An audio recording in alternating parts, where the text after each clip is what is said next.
可是我真的很清楚，今天没有中间这个声音，我们就完蛋了。是吧？黄国昌跟沈伯洋两个我都是认识的，就我们这都不是第一次见面，第一次做访谈，就是我只能希望，就是说我今天是善意的，然后对方也能会知道说我是善意的。那这一次显然这中间就断裂了，它不是蓝白绿，不是三个立场，我觉得不是，在自媒体里面是一个人就有一个立场。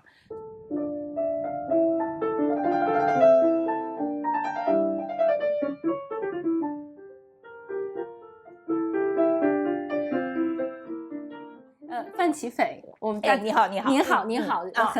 很开心，我现在在台北，然后居然借了你这么漂亮的studio，因为我平时都是在远程看你节目，所以今天在台北让你给我这个时间让我来采访你，我真的太高兴了，谢谢你邀请我了，谢谢您，谢谢您让我坐在你的沙发上采访你，这也不是很多人得到的待遇哈，对，所以我其实在今天有好几个问题要问你，可能台湾媒体的朋友反而不太问你，因为他们看你在屏幕上太多年了，很熟悉了。但在我看来，比如说我们都说中文的，但是有一些大陆背景，或者说现在全球中文读者这个概念哈，就会觉得你是一个很独特的一个专业的人，但是在台湾做了一件很酷的事情。我也好奇，就是第一个问题了，就是您给我整个讲一下，你当年入行的时候，你要做这个记者的时候想干什么，然后什么技能或者什么选择让你走到今天还愿意做这件很酷的事情，重新来做新媒体。 OK， 好，我入行这个故事其实我常常在讲，我整个 career 的发展其实是跟台湾的民主进程是完全相符的，因为我大学毕业那一年叫做1989年。哇，你是89 OK， 我是，然后所以说那个时候我毕业的第一个工作，那个时候因为台湾开了报禁，我们以前是 martial law 的时候，就是戒严时期，就是报社就那么几家这样子，那刚好在应该是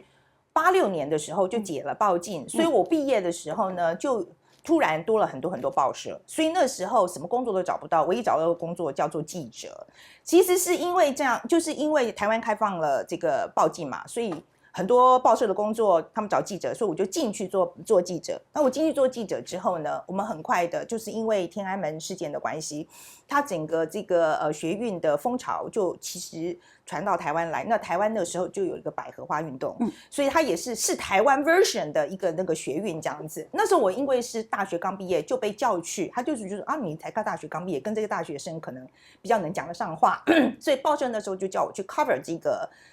这个学运，所以我是一个非常 junior 的很新的一个记者，可是我天天在写头条，就这是一个非常怪异的现象，可是就发生了这样子。然后那个时候在第一年的时候，你要知道，那是一个我那时候那么小，我都知道我在看历史，我都我知道，对，我那时候那么小，我都知道说我现在在历史的第一线，所以那时候我就看警察把人拖进去打啦，或者是我在那个中正纪念堂跟那些学运的那个他们这几个首脑好了，就或者是 leaders 哈，跟他们看他们怎么样去 organize 这些东西，就是说我知道我在看历史，那是非常清楚的，自己知道这样子。所以每天的时候去跑新闻的时候都非常 hyper， 都很情绪非常亢奋的状态，然后有时候会跟学生一样，就是睡在广场里面这样子。所以那时候对我来讲，跑新闻是一个如此多么那个是真的是你觉得全身细胞都在动的那种感觉这样子。然后我其实在法律系毕业之后，其实有2个工作机会，一个就是去我同时应征上2个工作，一个是去证券交易所，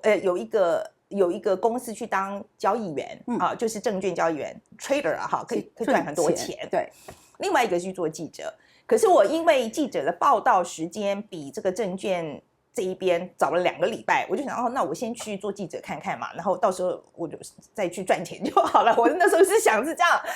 结果做了这2个礼拜之后，I was so hooked， 我是说真的，那个已经就下不来了，就进去了，就进去了，就彻底进去了，这辈子就在这里了。对，就进去了。然后我其实根本就忘记说我要去另外证券那边报道，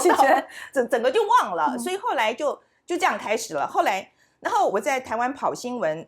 跑那时候差不多在报社跑了1年而已，然后马上就出国，因为那时候在我们那个 generation， 大学毕业就是要出国。我们那时候大学同学连一半都出国，所以后来我就出国。出国之后呢，我念完硕士的时候，我在纽约念完硕士之后，我们台湾又发生了另外一个改变，就是这一次是解了新闻台的执照。OK， 就是以前是先解报纸嘛，那接下来是就是连电视台也解禁了，所以就突然多了很多电视台。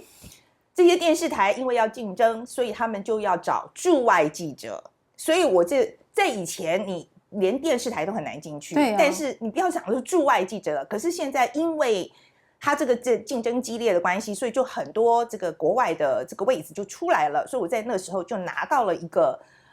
驻外的记者的 position， 然后那时候刚开始是跑华尔街就是所以做我的财经的知识是在那时候累积的啦。然后后来就 TVBS 成立了之后，就他们也需要一个纽约特派，所以我就进去了 TVBS。我进去了之后，我在那个公司就待了18年。TVBS 待了18年，对 ，TVBS 就待了18年这样子。然后 TVBS 这18年，应该就是我把整个有线电视的产业从无到有到起到弱，整个走回一个循环。就是说，从我看它真的是就整个最风光的时候，我也在那里；到最后下来的时候，我也在那里。所以我在 TVBS 18年，我其实说实在，我在 TVBS 的时候，我有一个很好的位置。我是说真的，我常常会讲说，我那是全 TVBS 最好的位置，因为我跟我的老板有12个小时的时差，他不管你，他没有办法管我，他就这样管我，他也没办法管我，因为我们就是有12小时时差。然后我觉得我相对有很大的自由度，然后因为在美国的关系，我看到的东西真的跟台湾的东西很不一样。对。然后我觉得我的主管那个时候对我来讲，应该他会觉得我是一个非常头痛的下属，因为根本管不了的人，根本管不了，因为我就会他常常跟我说，你为什么不这样做？可是我跟他讲的话，就是比他有说服力啊。而且今天我就是说实在的，你的老板我也认识啊，而且我可能比你懂得多吧，在某些专业上，我觉得这个是很困难的，因为我的训练就是第一线记者，永远。你要信任你第一线记者，这是我们在记者培训的过程里面，我走过来的，不管是在报社或者在电视台，一直是如此。那我很幸运，是因为 TVBS 在当时的确是新闻放在最前面，对，你就是战功。我说我们在讲，你就是新闻你跑的独家最多嘛，你就是战功，你有战功，你讲话就大声。所以那个时候我就会觉得 我就觉得我们大家凭实力说话，这没有什么好讲的。所以我觉得那时候我的主管对我来讲，他应该是觉得我很头痛的。可是问题是他们也容忍我这样，就是说这个 organization 你必须要给他 credit， 对，他还是容忍我这样子。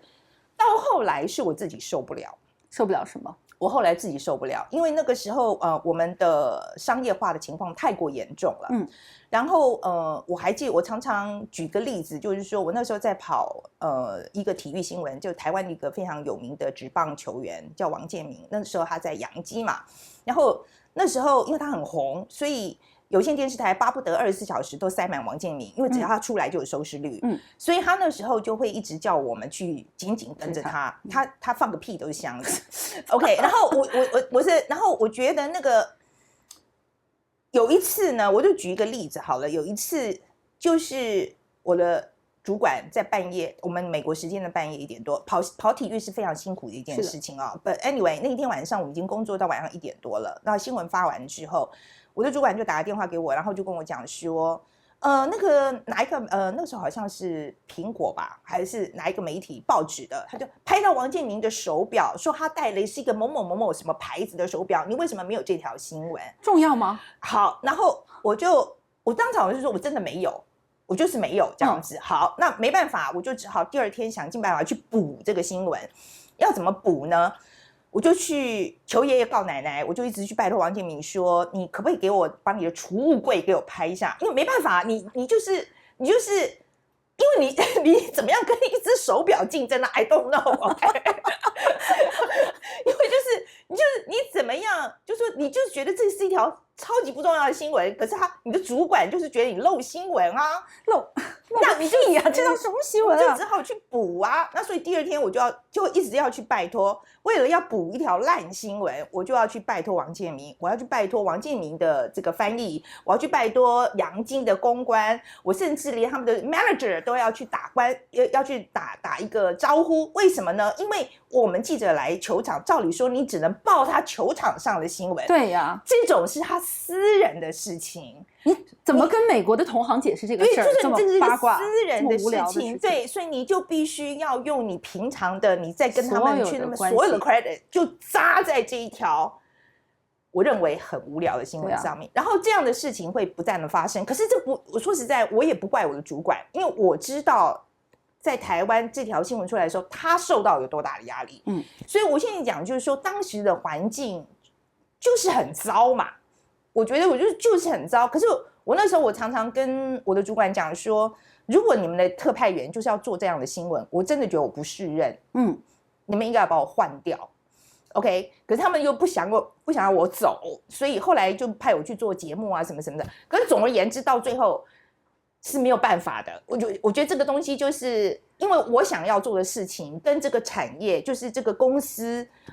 想要的东西真的差太远了。对的。那现在想想，那个时候为什么会这么快的出现一个纯粹的，这就是我们说的庸俗化嘛？就是为什么现在？我觉得就是这个事情我觉得，我其实也有大家外面在看很快，其实也没那么快 ，OK？ 因为他这个商业台出来了之后，他其实那个言论就五花八门，什么都有这样子，然后各式各样的媒体都出来这样子，然后那块本来是一个等于说是党国才有的资源的年代，比如说因为那以前都是所有的媒体资源都是党的嘛，对，那一下子被释放出来以后，市场对整个市场开放之后，它突然从0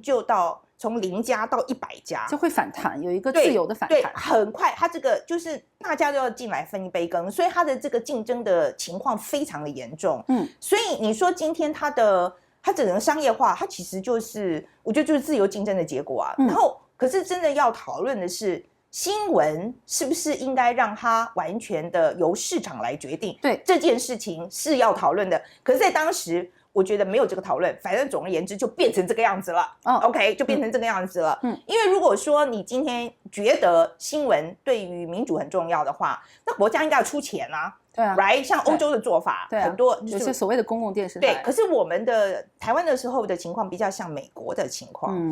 所以他就让各个 cable 台他自己去自由竞争，他就觉得你反正有市场你就活得下去，所以说他就变成这样一个 pattern。好，那但是美国这一派你也不能讲他没有道理，因为的确我们在威权制度之下这么久的时间，对于国家掌握媒体资源这件事情非常敏感。对，非常敏感，所以你今天说我们全部都国家来做这件事情，我相信是没有办法达到共识的。所以说现在我们就是一个 combination 咯，然后就是说混合体啦，那就变成有公视这样子啊，类似像有一点像公广集团这样子的，那也有就是民间的东西，好，就是一个混合体这样子。那但是大家都在抢资源。大家就抢得很严重。对，所以你说我实在不能做了，我就不能做了。然后你怎么办？那时候我就自己你知道那个时候，其实我到 TVBS 去的时候，反正总而言之要离职那一天的时候，我的主管那时候就跟我讲说，你要不要想一下，你要离职呢？你真的要离职吗？因为他们本来是跟我讲说，签一个合约，就是我还是做他们的 freelancer。然后等于说有一点像过渡期这样子，就是你可以做，你还是继续做 freelancer， 但是你可能不用就是像以前全职一样，就是给你一些自由度，对，有一点自由度这样子。但是我那天去签这个约的时候，他们就跟我说，上面改变主意了，他现在要么你就退休。你才多大那个时候？因为他那时候我们高薪的这一批，他想把它淘汰掉。对，这是真话。对，他就是因为那时候美国的媒体革命已经发生了，所以那个已经财务压力已经呈现了，所以他很多高薪他是希望你走掉，你希望你拿个 package 走这样。所以那时候他们就是有一个 package， 他就说要么你拿这个走，要么你就回去做你原来的工作这样子。我还记得那时候他们跟我讲了以后，我们的那个是新闻室，好像是在8楼吧。我就说好，我想一想，我明天告诉你好了，这样子。我过2天告诉你这样子啊，这是一个很大的决定。我要离开一个18年的公司，结果我从那个电梯从8楼坐到1楼，我就说我要走，我就坐着电梯回去说我要走。一个 elevator， 对，一个 elevator 的时间，我就说呀，因为我觉得那个时候我想走，就是我不能做这件事情。与其说我想去做新的东西，应该是说我真的受够了。我知道我没有办法再做这个事情，再做这个事情我会死，我觉得我真的会死。所以那个时候，我觉得我觉得那个 frustration 实在太严重了，所以我就说不管如何都是要走。你们给不给你们 package 好不好？其实我也不在乎了，在那一刻我也不在乎了，我就是要走。所以后来就走了。然后就进来以后就开始尝试各种，那时候就像你现在的 stage， 我其实可以这样讲，是比较像你现在的 stage， 然后就要开始看现在可以做什么。哦，那个时候其实现在看也就是10年左右，是吧？那个时候我离开 TVBS 是2015，哦，15年是15年，但是真正完全离开 cable， 后来好15年完了之后呢？TBS 离开之后，结果消息一出来，就有友台马上来 approach， 就是说，那你可不可以帮我们变成做3立？以前 TVBS 等于是蓝的嘛，然后有3立绿的，然后就来找我说，那你帮我们做驻美特派这样子。我就说，做国际新闻很贵耶，你们真的有想好吗？他们就那时候就讲，就是说，有，我们有钱，我们有钱，我们这没有 know how 啊。我说哦。真的哦，你们这个，他说我们有，我们老板有很多钱，有你讲的哦。那我就说好，那就开始做这样。所以我跟他们合作了2年，直到我从美国那时候我确定就是要回来台湾。因为我回来台湾主要是因为有爸妈的关系啦，年纪很大了，我希望最后几年可以陪着他们这样子，所以就毅然决然我就搬回来了。然后搬回来之后，就还是又要做新的东西嘛。可是，在3立那2年的时候，网络媒体其实已经起来了。社群媒体已经开始了，所谓的 social media 已经开始了，所以那时候我觉得我做了一个东西，就是说我一方面帮3立 produce 他们的就传统的有线电视新闻的方式，但是在那个时候我已经有自己的脸书页。OK， 你那时候已经开始觉得要 go online， 对，我觉得要做那个东西，然后会有这个观察，其实跟在 TVB 最后几年那时候 cover 了很多矽谷的趋势新闻有很大的关系，所以我很清楚趋势在哪里。就是因为跑了几年的那个，当时觉得趋势在哪里？那时候就知道说有线电视不行了，对，传统的电视不行了，传统电视不行了 ，Legacy Media 不行了。那时候其实90这些什么财务危机这些都发生了。OK， 所以我很清楚这个东西在台湾会发生，它只是时候还没到而已。对，所以我那时候就开始在想下一步是什么。所以后来到3立去的时候，我就同步在网络上就开始经营了。然后那时候我的策略就是说我不懂嘛，所以我就找年轻人跟我合作。我不是找一个小编，我其实那时候是跟他们的关系比较像是他们是我的老师，对，让他们要教你技术，真正的用户，然后说看数据怎么看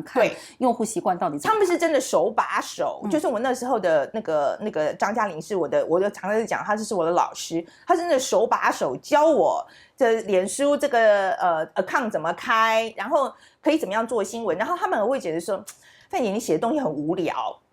就是你这东西很好，但你写的很无聊。哎，你这个过程中有没有 ego？ 有没有自己觉得时不时？因为我听了很多的所谓男性哈，我觉得女性好像就没那么大的所谓的中年危机，或者觉得自己突然一下怎么 out 了？你有过那个时候吗？就觉得因为你不管怎么样也是当家的出镜主持人那么多年。OK， 那时候在我觉得这个东西我其实真的很少的原因，是因为我在美国的时间的时候，看起来是特派员，好像很风光，可是事实上我就只有一个摄影，就是我还是我就讲我还是校长兼撞钟。明白，就是你从来就没享受过坐在那儿被别人捧着当明星的那种，从来没有，一直都是要往前冲的，对，靠自己，就是靠自己，什么事都要做，对，开车，然后订旅馆，什么就像我买便当，就像我现在这样，就是一个人出去采访的时候要背8个包。对，就是其实那时候没有被惯过。对，就是做特派员的时候，其实跟现在做自媒体没有太大差别，就是整个那个操作的模式，你要自己去收集所有的资料，看所有的东西，然后要想办法，就是所有的关节都要自己想办法打通，所以。Back then 就是这个样子了，对，所以那时候就是这个 transition 并不对我来讲一点都不困难，因为我也没有什么灯光是什么，从来你也没被捧对，没有，从来没有过，所以对我来讲，可能是因为这个关系吧，所以这个过程没有那么痛苦，然后再加上我觉得我那几年在矽谷跑新闻的历练很重要，因为那时候就会有一个观念，就是说我不知道是矽谷精神还是美国精神，我觉得你就是有料的人就有说话的权利 ，OK？ 所以我就觉得我现在跟这个年轻的小朋友在一起没有错，但社群他比我懂，我当然就要听他的，我凭什么有 ego 啊？这个是又美国又硅谷的，还有一个习惯的创业气质、创业心态，就是我没有包袱，我没有以前什么的所谓的。我现在我不懂，我要跟他学，谁懂谁来。对啊，就谁懂谁来嘛，就是我没有他懂，我跟他 argue 什么呢？我觉得这很蠢啊，不是吗？但是这个中间有一个你自己的动力，就是因为很多人现在很大的问题就是可能是我从中国的那个语言媒体环境里出来，就经常会说媒体人创业，哇，第一要拿很多钱，然后好喊得很大声，第二就好像就是很怕证明以前很牛，现在不行了。对，但是就变成了其实没办法马上快速转。后来我发现还有个问题是，很多人所谓的 ego， 他最终的专注不是说拿故事，而是证明别的一些东西。所以我问你，你当时的专注点，你是觉得，哎，我就是想做新闻，这个世界真的有很多东西我需要讲出来，还是说你想在形式上，你就觉得，哎，以前的 legacy media 不行了，现在我想从形式上。就是你是在哪一个点上想继续、想创新、想突破的 ？OK， 好，我觉得应该这样讲哈，就是说，我觉得在 TVBS 的时候，那个年代的时候，我觉得我 TV 给我很多资源，就是我可以去采访到很高阶的人，但是我都觉得，比如说我访问过那个时候的副总统高尔，好了，好，那我访到这个，就是我访到了，但是在 TVBS 没怎么播，因为他不知道这个东西的重要性，对，好，而且可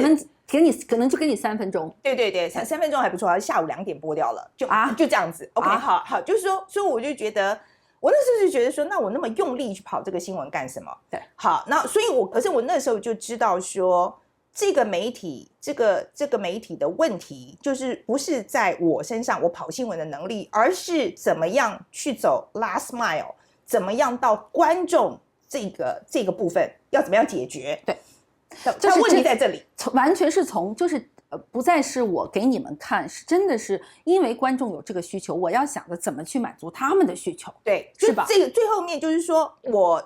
今天我很会炒菜，但是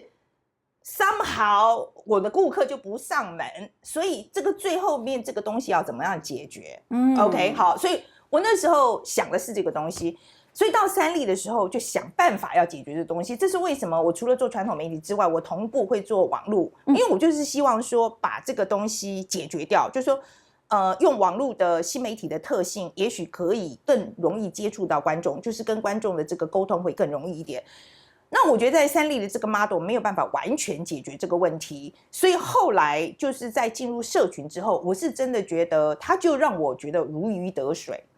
你就找到你的观众，我找到了，因为就是我这个长期以来没有办法解决的问题，我在社群媒体上我找到了解决的方法，直接达到，然后没有节目的性质，没有节目长度的性质，想发就发，想互动就互动，而且我就是说我想要传递的 message， 它可以很准确的、很快速的到达观众那一边，而且观众还可以给我回馈。对，所以说我觉得我就解决了我以前在传统媒体很挫折的、长期以来很挫折的一个问题。好，那时候我在刚回来的时候，我做了一个新闻哈。那时候我其实还在美国，我想起来了，还在美国。反正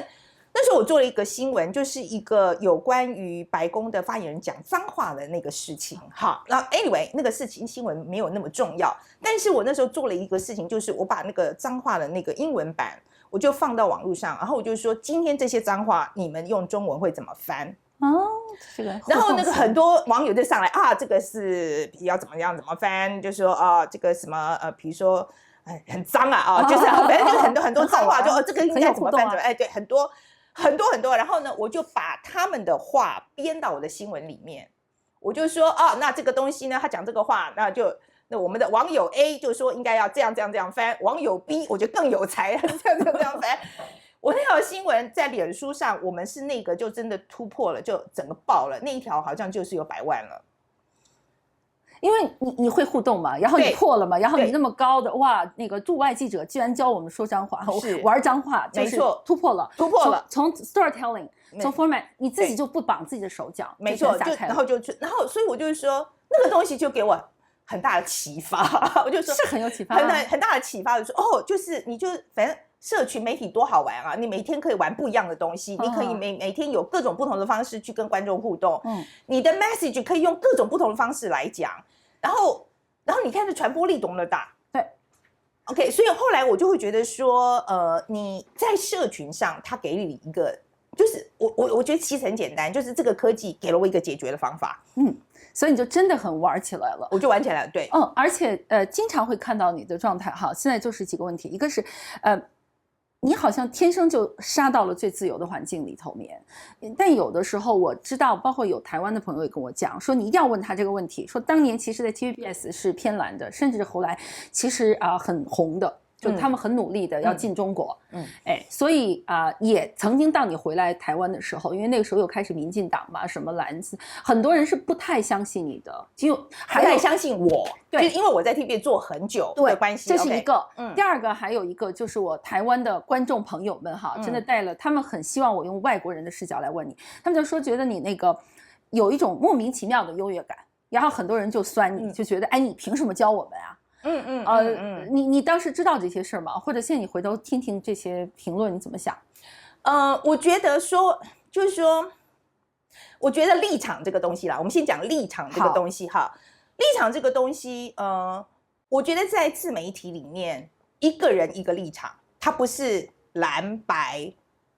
绿，不是3个立场，我觉得不是，在自媒体里面是一个人就有一个立场。所以我觉得今天讲就是说，我在讲我的立场的时候，我不会隐瞒我的立场，就我在这个事情上就是这么想。但是我在这个事情上这么想，有时候可能跟绿的一样，有时候可能跟蓝的一样，有时候跟白的一样。我不是墙头草，而是我觉得如果大家去看的话，其实我的想法是一致的，就是这个事情其他想法是一致的。我一再在讲，就是说我今天会讲我有的立场，就是 I'm a liberal。你反复说过你是就是 I'm a liberal， 这是因为我相信，就是我的 I'm a liberal， 就是现在即使现在 liberal 就快就变成脏话了，可是我还是就是说，我相信民主自由的这一些principles，OK。我觉得我也身体力行，OK， 然后我觉得我所有做的决定都是从这边来的，对。然后我又就是说，我做所有的事情，我最上面这个东西永远是要保护台湾的民主，就是在现阶段，因为没有办法，我觉得中国的压力太大了，所以我要用说我保护台湾的民主，我做所有的事情都从这边出发。所以我觉得今天大家来问我的时候，我真的问心无愧，我的立场就是这个，你要问我很清楚我在做什么。我今天下来，我可以做访谈，我可以做 podcast， 我可以甚至比如说我出去做美食什么的，我都知道，因为比如说我要赚钱，我要做业配，我都知道我最终的目的是因为我要做这件事情。所以只要这个东西我搞清楚了，你们其实外界怎么跟我讲，it really doesn't matter 我是说真的，我说 it really doesn't matter， 因为我很清楚我今天做这件事情的动机在哪里。所以你从一头到现在的这个动机，其实就是你看到台湾民主，你真正的相信它，然后你要做所有的事情来捍卫这个民主。对，所以所有的东西都 support 这个东西，我觉得就可以了。那有时候会做对嘛，对，有时候会做错嘛，这个就有了，人一定会做错嘛。那有些时候人家看你不顺眼嘛，那有些时候也很因为这样很支持你嘛。But it doesn't matter， 最重要的是我反复问我自己的是，我今天做这件事情对于台湾的民主到底是好的还是不好的？这是我要问我自己的问题。所以你现在从你的定义，尤其在美国那么多年，你已经活在这个里头了，我能看出来。我不想评论，但是我能感受到，就是你特别自洽的是很舒适的，你不是说我要怎样怎样，你就相信这个事情。You live in your belief, right？所以我现在问的就是，你认为台湾的民主，它最核心的东西是什么？然后你有的时候会觉得突然有一点紧张，觉得我为什么？因为你很强的要捍卫它，那说明有一些东西在影响它嘛。所以你现在一路走过来，看的好像也并不长时间哈。就是台湾民主其实蛮短的，但是现在不管怎么样，从起步到现在，还有现在面临的这些很具体的冲突问题，你觉得？有的时候你会突然一下想，跟其他民主社会还差的是什么？然后你为什么要这么大力气去捍卫的东西？我觉得每个国家的民主的状态都不一样，或者是说它的民主进程都不一样。好，比如说，我觉得我们有很活跃的时候，我们也有，我觉得应该是说也有。我觉得很黑暗的那一面，这样子，每个民主制度都有。今天我们在讲美国的时候，我觉得当然美国的这个民主制度，我们常常讲，就是说他的这个司法制度，像这一次这个拜登还的儿子被判刑，然后川普也被判刑，美国司法制度很厉害啊。对啊，因为美国是真正的宪法国家，对，他就是很厉害，这部分你必须要给他。但是你去看美国的国会的时候，我就说，我真的很希望你这个美国国会把它切掉，这边切掉。为什么？因为美国国会的集会的那个 polarization 太严重了。我觉得他们现在已经。最近那个美国的大法官Alito 最近才被秘密录音嘛哈，他就讲了，对，直接给了一个所谓的 scandal 嘛，对，他被秘密录音，然后他其实他在讲他真正的想法，就是觉得美国现在极化的情况，两边已经没有办法他是 reconcile， 就是说 reconcile， 他两边已经太过分歧，已经没有妥协的空间。这在民主里面是一个多么可怕的事情。我们民主就是要能够讲，我们要能够妥协。所以我们得出一个共识来，我们才可以往前走嘛。当你在说两边已经没有妥协的空间的时候，就表示这下一步除了比拳头之外，还有别的方法吗？就进入 violence 了。Exactly。所以我们民主不就是要希望把这个 violence 的状况尽量的减低吗？You know， 就是尽量让它不要发生。所以当 Alito 这样讲的时候，其实是一个很危险的事情。就表示现在美国现在这个状态是一个很危险的事情，所以你问我为什么我觉得美国国会有看不顺眼，就是它 polarization 太严重了，真的太严重了。你什么时候我们超过了一条线的时候，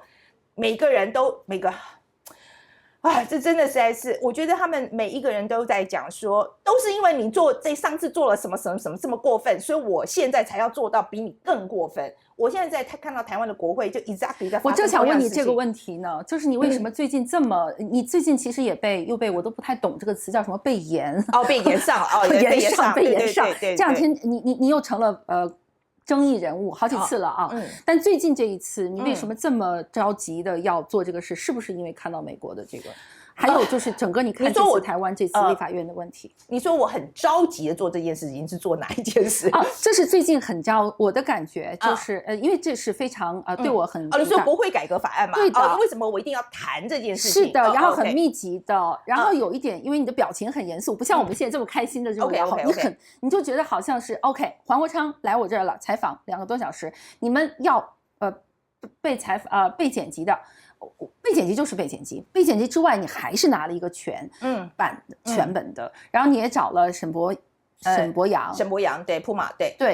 我就能感觉出来，你很努力的、很专注的想把这件事 figure out， 想说清楚。对，国会改革这个议题我常常在讲说，我说我关注的是台湾这个民主的东西，对不对？好，所以我觉得国会改革这个东西，有什么比这个东西更核心，就是我们这次讨论这个国会改革的东西，有什么东西是距离这个台湾民主更核心的东西？因为如果我们现在讲说民主制度，现在如果说以传统的这个黄金比例来讲，这个黄金的制度来讲，就是立法、司法、行政三权分立嘛 ，right？ 所以今天我们要把立法权扩张的时候，它影响到行政权跟司法权的时候，对我来讲，这当然是一个民主宪政基石，它要改变的时候，就是说，我觉得今天你来跟我讲说它不是宪政改革的东西，我是真的觉得这个是不合道理。我跟你讲，这是我从小大一的时候，我的老师，我的宪法是宪法学大师李鸿禧教的，那时候就告诉我们，就是三权分立。我们自己生了一个，我们孙文先生自己生了2个，怎么考试院监察院出来多了2只脚，反而破坏了这个比例。OK， 但是我们的宪政就是司法、行政、立法这三权分立。所以你今天要把他的这个权力关系给我拆了，你要开始做改变的时候，它当然是一个宪政改革等级的事情，这是个 fundamental problem， 对，这是一个很大的事情，基本的问题，这是一个基本的问题，当然是一个宪政改革的问题。OK， 所以我为什么一再强调？所以你今天问什么？为什么选这个题目？因为它很重要，超重要，它非常的重要。好。所以我的做法就是，我先在特地看世界，这是一个就是短影音，它是差不多10分钟。我先把事情的大概讲一讲，所以这是第一波。我们先把这个事情发生大概讲一讲。我们第二波 information 对吧？对，是这个先讲一讲，然后到第2波的时候，我请了2位，一个是国会的insider 哈，就是那个小周，然后还找了一个宪法学者苏彦图来。我们先做了这个访问，我现在就是说，我们打个基础，就是说我们先有一个 basic information， 接下来我们再找2个 insider 来把这个讨论问题的外延内容对，我就说我们该讨论的核心问题是哪些，我们点出来，最后我们才找了当事人，一个是黄国昌，一个是沈伯洋，OK，所以我的设计其实是一步一步来，所以。我觉得我的设计没有太大问题啊，我觉得很好啊，这不是表扬你啊，是表扬你啊，我觉得很好啊。我觉得我这个设计对啊，还蛮 thoughtful， 然后我觉得真的没有什么问题。可是问题是，的确是在操作上的时候，我就发现我们也许太 naive。我觉得也许是太 naive， 因为我们就会觉得说，我们每一次请学者来，我们请来宾来，我们其实通常的角度都是说，我们对这个议题。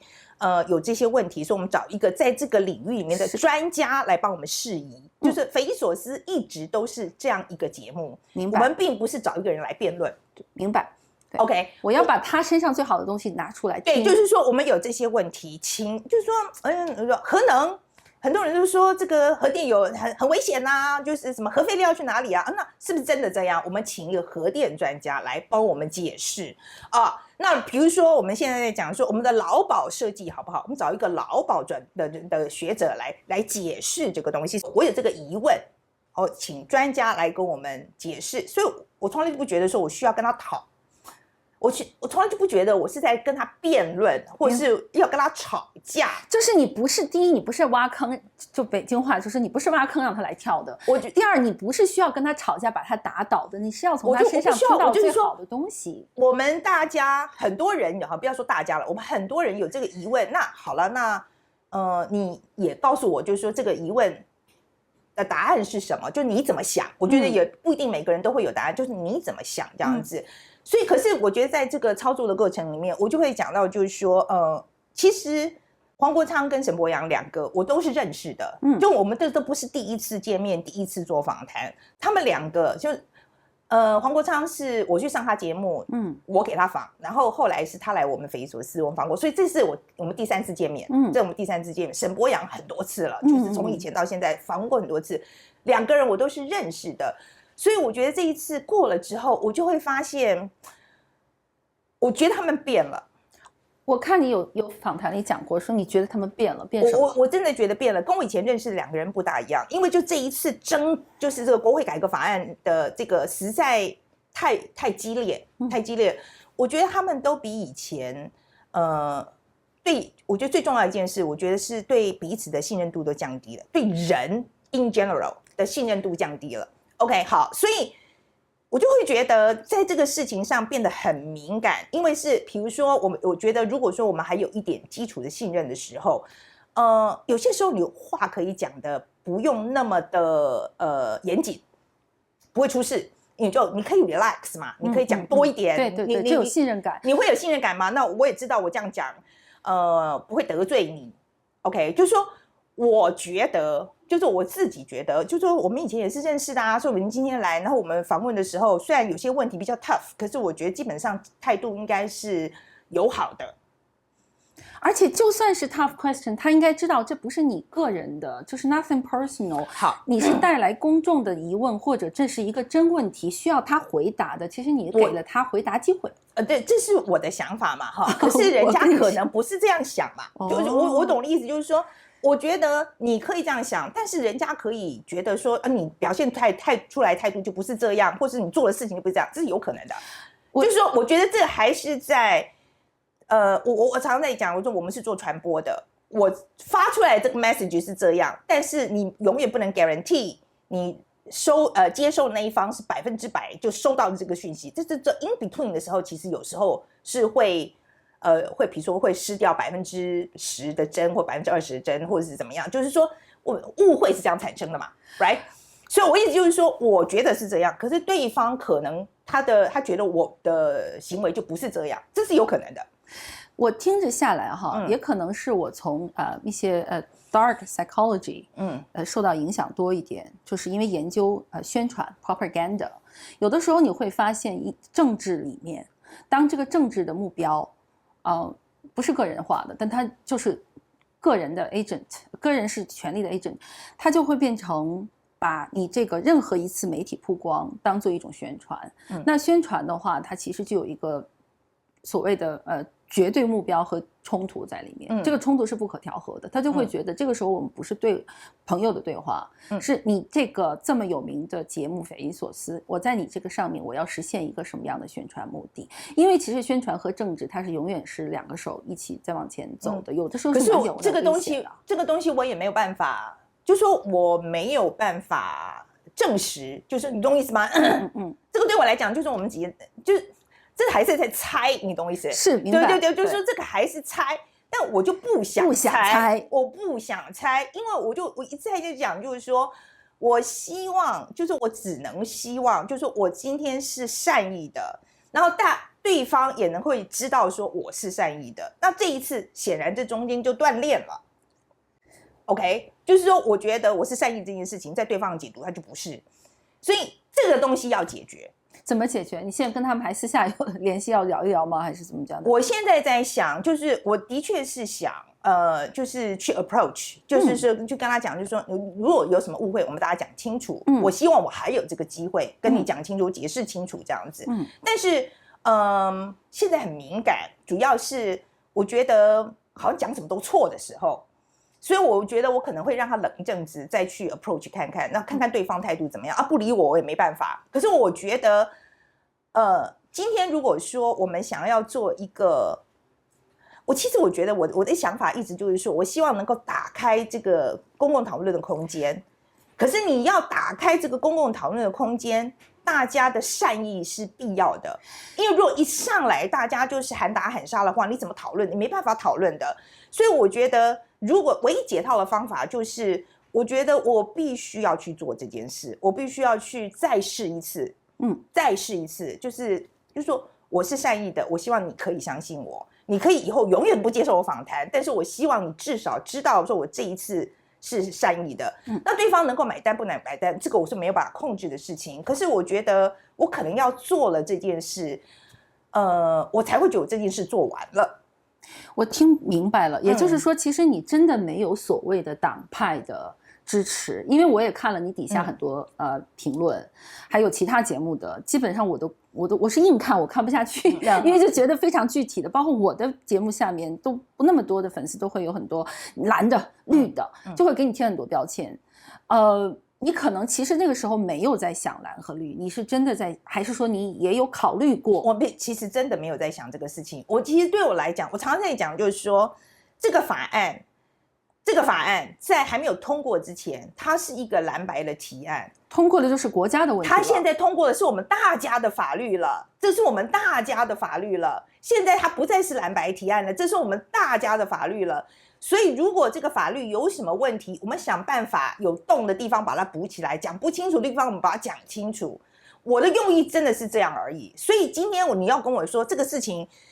你这样讲，你就是在绿的那一边。可是我就是说，我给你们明明看这个，它明明就有个洞啊！你不管你是绿的白的，看它就是有个洞啊！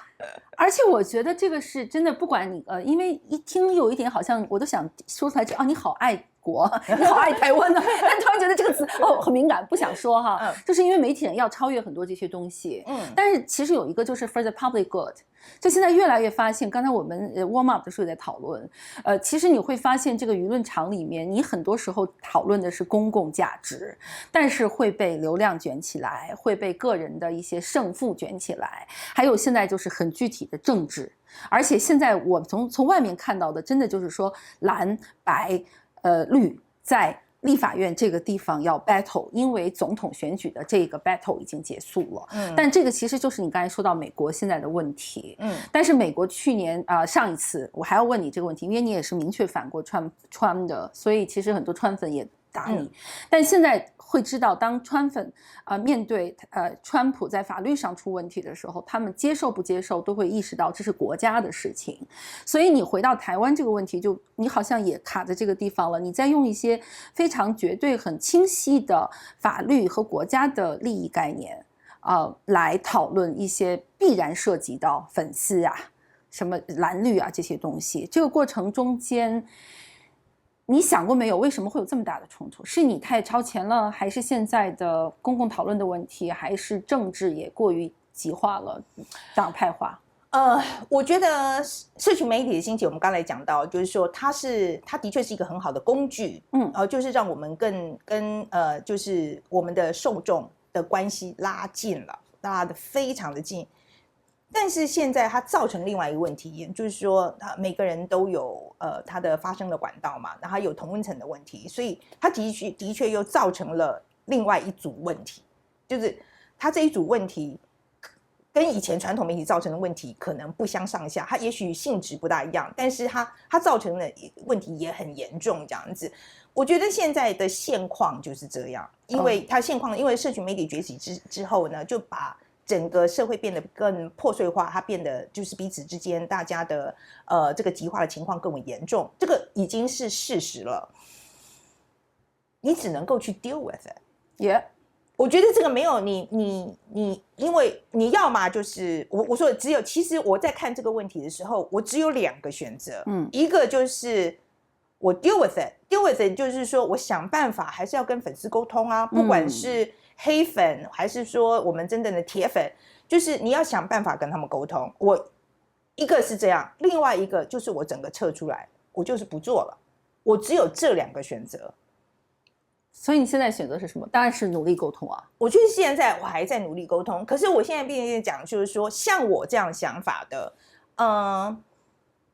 我常常讲就是说，我们是一个 centrist， 我们是一个中间的声音。所以我常常就觉得说，中间最不讨好，最不讨好，就是我已经知道了这个，因为美国已经走过来，我已经知道中间的声音就是最不讨好。这个空间我现在看得到，在台湾极度的缩减。但是我们没有中文，可是我真的很清楚，今天没有中间这个声音，我们就完蛋了，是吧？对，就是我们整个民主就完蛋了。你民主一定要有中间这个声音，才能把2边还 glue 还粘在一起。但是现在如果没有中间这个声音，它就完了。所以我现在还在，我知道它在急剧的缩小当中，但是我觉得我现在能做的就是我能守着就守着吧，就是我觉得我尽我自己能力去做，我能做多少算多少。所以我真的觉得在很多时候上面，我其实对于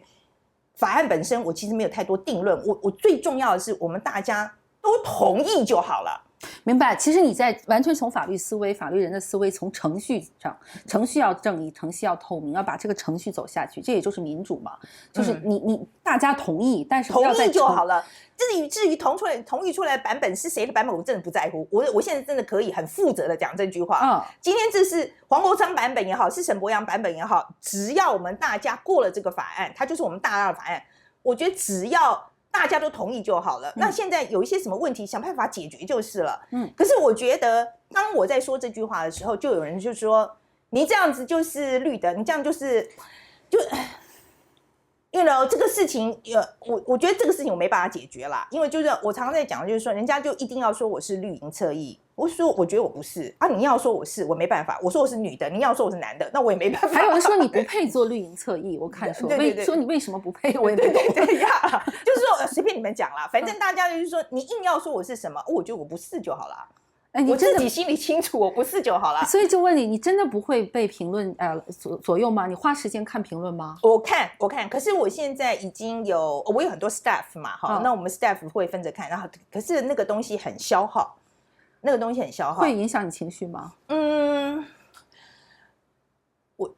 不大了，我觉得多少吧，但是不严重了。我觉得现在真的相较之下，就是在刚开始因为川普的事情被延上的时候，那时候我觉得情绪消耗比较大。现在我觉得差很多了。就是你这么多人骂你，你不可能开心嘛，这是不可能的。没事，今天早上还有朋友在鼓励我说，黑粉也是粉，骂你也说比你重要。No， 我不觉得，我不这样想，我不这样想。我当然觉得这么多人骂你，当然不是一件开心的事。但是我觉得的确要我觉得我有一个我现在已经学会一个方法，就是怎么样去在这些骂你的资讯里面，去告诉自己说，你找到什么有用的资讯？就是比如说什么叫有用的资讯呢？我觉得有用的资讯就是说，原来讲这个东西他会很生气比如说这样子，比如说原来我觉得，因为我觉得，比如说我觉得这是我的直觉原来讲这个东西他会很生，他会觉得这个是你们很不专业。对我们刚才讨论过嘛，其实你的直觉是你的专业、你的经验、你的阅读，甚至就是在这个访谈中间的互动，这是做记者最需要的。但是当他说的时候，他就会误解你这个直觉就是你随心所欲啊，还是什么你情绪化呀？对，没错，就是说，所以我就觉得说，那原来这个东西也需要解释。明白。OK， 好，然后或者是说我们在讲为什么要剪接？那我们做这么久的东西，我们做这么久的新闻，觉得剪接是天经地义的事。OK， 我觉得剪接是天经地义的事。可是在现在社群媒体的环境，那 necessarily 因为说真的，现在直播你这个没有成本的东西，的确他们在讲，你为什么不直接全部都放出来就好了呢？这也不是没有道理，但是我只是讲说，你每个人有每个人的选择嘛。那我当然还是要看我最重要的观众，他们是不是要看剪接版？我觉得这最重要，其实是问这个问题。但是我们是不是就是不要剪接这个东西？很多人会讲说，你这样还省钱啊，你还省人力啊，也没什么不好。这其实也不是没有道理。我在听，我这次看你这个争议，其实也有这个。我刚才也跟您讲，因为我在行业做这么多年，有的时候我们都有一些天经地义的东西哈，比如说一定要剪的，不是说我去，但是有一个问题就是现在，比如说你剪接，你就在做审查，我们又要记得原来你是反审查的，那如果你说剪接，那我愿意跟你讨论，但我们都知道，没有人把一个东西拍出来就扔出去，那就跟我大厨说买了一堆菜你自己吃吧，我的剪接选择就是我的 production， 我的产出嘛，但像这些东西，有的时候你就会觉得我为什么要在行业里做了这么多年了，媒体也发展到这个程度了，人人都有麦克风了，为什么我们现在还要从专业主义的 ABC 谈？但你一说专业主义，就我刚才说了，就有人说你卖优越感。所以你会有这个吗？就是我为什么还要从 ABC 给你讲 ？OK， 好，这个就是我觉得是观众选择的问题。我常常也可以讲，就是我们可以很容易的就讲说你不高兴你不要看是不是？这个事情其实也解决了嘛。或者说你不懂，那你不要看嘛。这个很傲慢嘛，对吧？对，可是我觉得不是傲慢不傲，就很多比如说 Bill Maher， 你知道吗 ？Bill Maher， 反正就是美国一个很有名的评论家，他最近他就是这一种，他就常常在讲。就是 don't watch， 没说 fuck off， 对，don't watch 这样子，他就很有名，他就这样讲这样子。可是我觉得这是每个人的选择，你的确可以选择，就是说我的观众，你不想看，你觉得他可以觉得说你观众很笨很蠢，你不要看嘛，好，不要评论。所以您觉得还是要跟他们认真沟通来达到？我觉得应该是这样讲，我觉得我还抱一丝希望吧。我还是觉得对跟异温层沟通，我还抱着希望吧。所以我会觉得说多少还做一点吧。就是说我还是觉得说，当人家很质疑你的专业或者什么的时候，我能解释我就解释，但是我也只能解释到一个程度，就我的耐性也有限，我的时间也有限，我也只能解释到一个程度。那我解释到这程度你不买单，那我没办法啊，我只好放弃你了，我就放生。我们在台湾讲就那只好放生了。对，可是我觉得应该是说，在现阶段，我觉得我还没有完全放弃。这个我觉得还有机会，因为我觉得台湾的状况还没那么糟。可是如果放任它，它就会变得那么糟。我这次感受到，就是我觉得台湾人整体来说，大家都是很愿意讨论问题的，而且真的就跟戾气相对很重的那个一些语言环境哈来比，我看到的台湾观众也好，街头普通老朋友人也好，都是我知道你可能不同意我，但是我耐心跟你讲，我觉得这个社会共识的达成，台湾整体是做得不错的，所以您说的这个不愿意放弃，我很理解，就是可能很多时候真的是认知的误区，也并不是一定是戾气，因为你有一次采访你也讲过，你说你真的不愿意贩卖暴力和仇恨，